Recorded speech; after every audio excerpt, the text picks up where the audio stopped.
First of all, I should like to extend my sincere appreciation to the Reverend Carl Downs for the opportunity to appear on this very fine program and express myself in a manner not often at my disposal.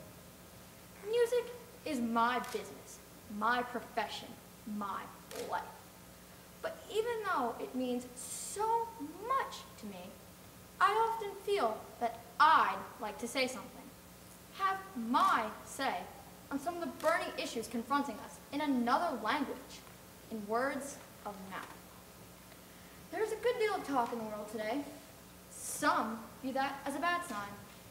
One of the Persian poets lamenting the great activity of men's tongues cautioned them to be silent, with the reminder that in much of your talking, thinking is half murdered. This is true, no doubt.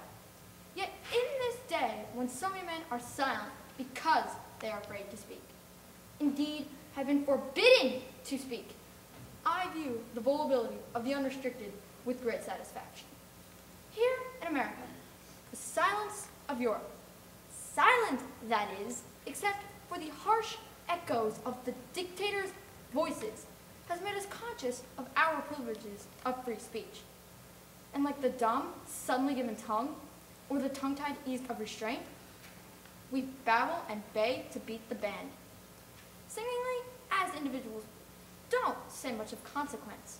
Perhaps, put together, heard in a chorus, the blustering half-truth, the lame and halting logics, the painfully sincere convictions of Joe and Mary Dokes compose a powerful symphony, which, like the small boy's brave whistle in the dark, serves notice on the hobgoblins that we are not asleep, not prey to the unchallenged attack.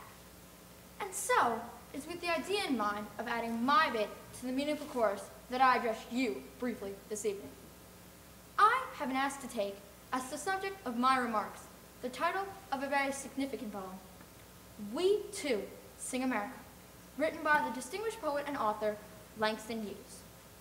In the poem, Mr. Hughes argues the case for the democratic recognition of the Negro on the basis of the Negro's contribution to America, a contribution of labor, valor, and culture. One hears that argument repeated frequently in the race press, from the pulpit and rostrum. America is reminded of the feats of Crispus Attucks, Peter Salem, black armies in the Revolution, the War of 1812, the Civil War, the Spanish-American War, the World War. Further, forgetful America is reminded that we sing without false notes, as borne out by the fact that there are no records of black traders in the archives of American history. This is all well and good, but I believe it to only half the story.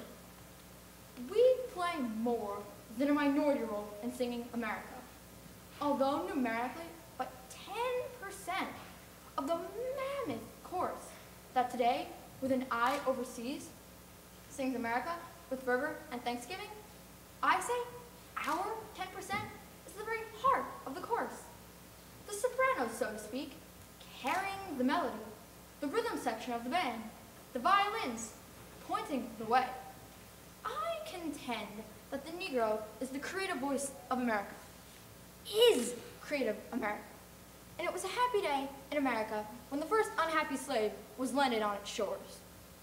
There, in our tortured induction into this land of liberty, we built its most graceful civilization.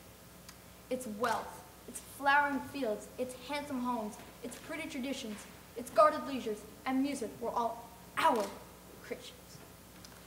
We stirred in our shackles, and our unrest awakened justice in the hearts of a courageous few, and recreated in America the desire for true democracy, freedom for all, brotherhood of man, principles on which the country had been founded. We were freed, and as before, we fought America's wars, provided her labor, gave her music, kept alive her flickering conscience, prodded her on toward the yet unachieved goal, democracy, until we became more than a part of America. We, this kicking, yelly, touchy, sensitive, scrupulously demanding minority, are the personification of the ideal begun by the Pilgrims almost 350 years ago. our voice at Sing America, when America grew too lazy, satisfied, and confident to sing. Before the dark threats and fire-line clouds of destruction, frightened to a thin, panicky quiver. We are more than a few isolated instances of courage, valor, achievement. We're the injection, the shot in the arm that has kept America and its God principles alive during the fat and corrupt years intervening between our divine conception and our near tragedy.